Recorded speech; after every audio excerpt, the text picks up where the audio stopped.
Poland एक Shenzhen country है और 26 जो कंट्रीज आती हैं उसमें पोलैंड शामिल है। इसकी जो लैंग्वेज है वो पोलिश बोली जाती है।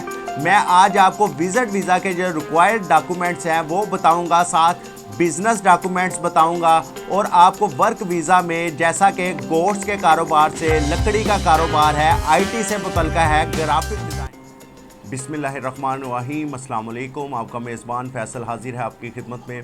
सबसे पहले आपसे मेरी रिक्वेस्ट है कि मेरे चैनल को सब्सक्राइब कर दें, बेल आइकन पर क्लिक कर दें। इसके साथ साथ मैं आज आपको पोलैंड का जो वीज़ा है, पोलैंड का विजिट वीज़ा के बारे में बताऊंगा और जो इसका वर्क परमिट है उसके बारे में मैं आपको ऑनलाइन बताऊंगा कि आपने ऑनलाइन किस तरह अप्लाई करना है। और दूसरे नंबर पे आपको इसमें बताऊंगा कि कौन कौन सी वैकेंसियाँ इस टाइम जारी हैं, जैसा कि वुडन लकड़ी का काम करने वाले हैं, इसी तरह गोश्त का जो काम करते हैं उनके लिए खुशखबरी है। साथ साथ मैं बताता जाऊं जिनके पास आईटी के मुतल्लिका डिग्रीज़ हैं और उसके अलावा ग्राफिक डिज़ाइनिस्ट जो लोग जानते हैं, आज की जो वीडियो है उन्हीं दोस्तों के लिए। और उसके अलावा जो किसी स्किल्स को नहीं जानते, आज की वीडियो उनके लिए भी है। मैं आपको टोटली हर चीज़ इसके बारे में बताऊंगा। पोलैंड जो है ये एक शेंजन कंट्री है, जो 26 कंट्रीज़ हैं उनमें ये भी शामिल है और ये यूरोपियन कंट्री है। और इसके साथ साथ इसकी जो लैंग्वेज है पोलिश लैंग्वेज इसमें बोली जाती है और इसकी जो करेंसी है ज़्लोटी है, इसके करेंसी जो यूज़ होती है, वैसे ज़्यादा वहाँ पे यूरो यूज़ होता है। और इसके साथ साथ इसकी जो एम्बेसी है वो इस्लामाबाद में। दिन है वो सिर्फ थर्सडे और वेडनेसडे है और टाइमिंग जो है 10 AM से लेकर 1 PM तक इसकी टाइमिंग है। 10 बजे से लेकर 1 बजे तक आप अपनी एप्लीकेशन जमा करवा सकते हैं। आपने पोर्टल के ऊपर जाना है, इनका एक पोर्टल है, उसके ऊपर जाकर आपने ऑनलाइन अप्लाई करना है। और आपको विजिट वीज़ा के बारे में बताऊंगा किस तरह अप्लाई करना है। इसी तरह बिज़नेस वीज़ा है उसको आपने खुद कैसे अप्लाई करना है और साथ साथ वर्क परमिट के बारे में बताऊंगा। इसमें आपने ऑनलाइन पोर्टल पर जाकर अप्लाई कर देना है तो आपको उसके बाद वह एम्बेसी की तरफ से मेल आएगी। आपने अपनी फ़ीस जमा करवा कर अपनी अपॉइंटमेंट ले लेनी है। अपॉइंटमेंट लेने के बाद आपको इंटरव्यू के लिए ईमेल के ज़रिए बता दिया जाएगा। तो आपने बाकायदा अपने डॉक्यूमेंट्स के साथ अपना वीज़ा पासपोर्ट लेके जाना है। पासपोर्ट के साथ साथ आपने जो आपके रिक्वायर्ड टूर्स के हवाले से डॉक्यूमेंट्स हैं, जैसा कि आप किस जगह पे टूर्स पे जा रहे हैं या जो भी आप जा रहे हैं, वो डॉक्यूमेंट्स आपने साथ लेकर जाने हैं। इसके साथ इनकी कुछ शर्तें होती हैं कि आपने एक तो एयरलाइन का रिटर्न टिकट आपके पास रिज़र्व होना चाहिए, जो आपके उस डॉक्यूमेंट्स में लगा होना चाहिए। और रिटर्न टिकट के साथ साथ जो होटल है उसकी बुकिंग भी आपकी रिज़र्व हो, आपने बुकिंग करवाई हो।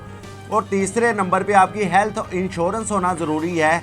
और आप हेल्थ इंश्योरेंस की टेंशन लेने की ज़रूरत नहीं है। ये 3 से 4 यूरो में हेल्थ इंश्योरेंस हो जाती है, जो 30,000 यूरो या 40,000 यूरो की होती है। ये अल्लाह ना करे किसी कोई ऐसा हादसा या कोई ऐसी चीज़ हो, उसके लिए इंश्योरेंस की ज़रूरत होती है। इसे ट्रैवल इंश्योरेंस वीज़ा के लिए जब आपने इंटरव्यू के लिए जाना है, आपके पास जो ऑनलाइन पोर्टल से आपने अप्लाई किया होता है उसकी 2 कापियों की ज़रूरत होती है। इसी के साथ साथ आपको ट्रैवल के मुतल्लिका लेटर की ज़रूरत होती है कि आपने किस शहर में ट्रैवल करना है और विज़िट कहाँ कहाँ करना है, आपने टोटली इसके बारे में बताना है। इसके साथ साथ आपका FRC की ज़रूरत होती है, फैमिली मेम्बर्स कितने हैं टोटली उनकी आपने अपने पास डॉक्यूमेंट्स रखने हैं। आपके ID कार्ड और पासपोर्ट की ज़रूरत होती है, 2 पासपोर्ट की आपने कॉपी करवा लेनी है। उसके साथ साथ आपके पास पासपोर्ट साइज़ पिक्चर होना ज़रूरी है, जिसका बैकग्राउंड जो है वाइट होना चाहिए। इसी के साथ साथ आपके पास बैंक स्टेटमेंट की ज़रूरत होती है, जो 6 मंथ की वैलिड होती है और उसमें आपका जो बैलेंस है रनिंग बैलेंस होना चाहिए। और ये कम से कम भी 25 से 30 लाख रुपए की जो होनी चाहिए, जो रनिंग कंडीशन में आपकी बैंक स्टेटमेंट। और इसके साथ साथ आपके पास अकाउंट मेंटेनेंस लेटर होना चाहिए और बिज़नेस की डिटेल कि आपका बिज़नेस क्या है, इसकी डिटेल आपके पास होनी चाहिए।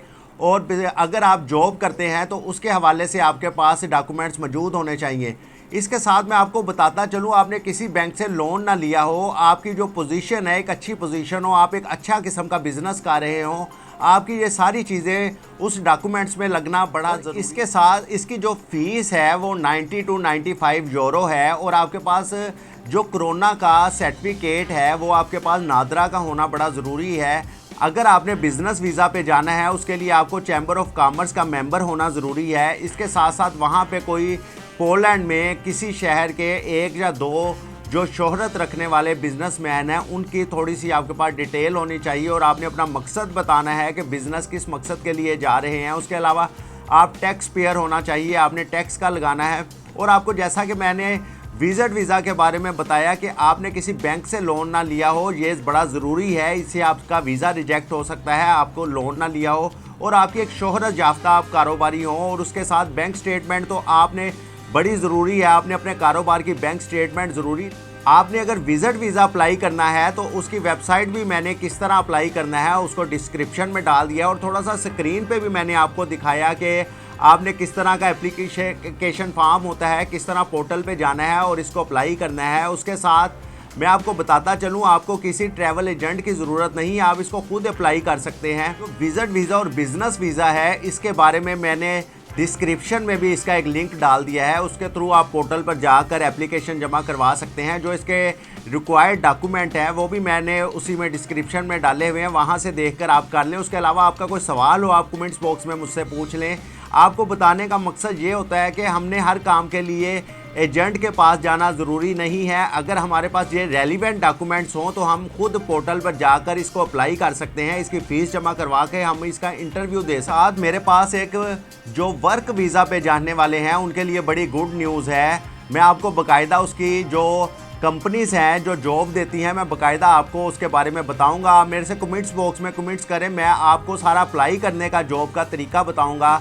इसमें ज़्यादा जो अगर किसी बंदे के पास वुडन के मुतलका कोई बंदा जानता है, जैसा कि लकड़ी का कारोबार जानता है, पोलैंड में एक चीज़ आपको बताता चलूँ, वहाँ पे जो घर भी तमीर होते हैं ज़्यादातर लकड़ी के घर तमीर होते हैं, तो इसलिए जो लकड़ी का काम है वहाँ पे बहुत ज़्यादा है। इसलिए जो वुडन से मुतलका लोग हैं वो मुझे कमेंट्स बॉक्स में कमेंट्स करें, मैं आपको मुतलका वेबसाइट बताऊंगा, आप उसमें अप्लाई कर दें। इसी के साथ साथ जो गोश्त का काम जानते हैं, गोश्त बनाना जानते हैं, उनके लिए बड़ी वैकेंसीज़ हैं। वहाँ पे लोग कम हैं और ये काम बहुत ज़्यादा है, उनको ज़रूरत होती है। इसके साथ साथ जो वेयर हाउस की किसी के पास एक्सपीरियंस हो, बाकायदा अपने एक्सपीरियंस लेटर लेना है और उसको जब हमने उसके लिए जॉब अप्लाई करनी है, हमने उसमें एक्सपीरियंस अपना शो करवाना है। वहाँ पे मुख्तलिफ़ कंपनियों को वेयर हाउस बने होते हैं और उसमें जॉब ज़रूरत होती है, तो वहाँ पे आप अप्लाई कर सकते हैं।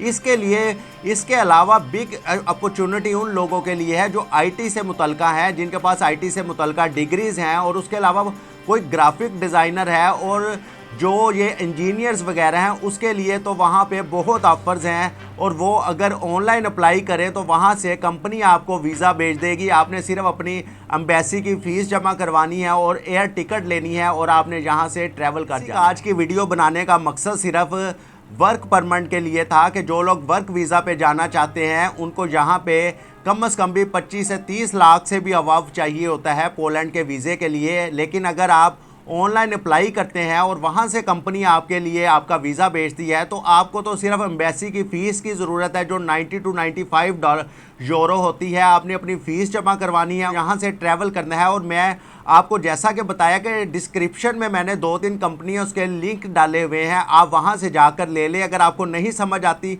आप मुझे कमेंट्स बॉक्स में कमेंट्स करें और आप अपना मुतलका मुझे कारोबार बताएं कि आप किस चीज़ को जानते हैं, मैं फिर आपको उसी से मुतलका वेबसाइट बताऊं। आप इसको बाकायदा खुद एफर्ट करें। जब आप खुद इसमें एफर्ट करेंगे, आप खुद अप्लाई करेंगे, अगर आपका वीज़ा आ जाता है और आप यहाँ इंटरव्यू देते हैं, तो आपके लिए बड़ी आसानी हो जाएगी जाने पे। और उसके साथ साथ मैं आपको बताता चलूँ, वहाँ पे जो पोलैंड में मिनिमम सैलरी है, जो एक आम वर्कर भी सैलरी ले लेता है, वो 800 से 900 यूरो बनती है, जो पाकिस्तानी रुपीस में आप कन्वर्ट कर लें, यूरो की शक्ल में मैं आपको बता रहा हूँ, और आप पाकिस्तानी उसमें कन्वर्ट कर लें, तो आप इससे अंदाज़ा लगा सकते हैं कि वहाँ पे अगर फ्रेश भी कोई जाता है उसकी एक अच्छी सैलरी और हैंडसम इनकम है। और मैंने जैसा कि पोलैंड के बारे में आपको एक ओपन हर चीज़ बताई है कि इसका पोर्टल कैसे है, आपने किस तरह अप्लाई करना है, और ये शेंजन कंट्री है, मैंने आपको टोटली बताया। लेकिन जो वर्क वीज़ा वाले हैं वो इसमें इंटरेस्ट लें, इंशाल्लाह उनका वीज़ा लगेगा।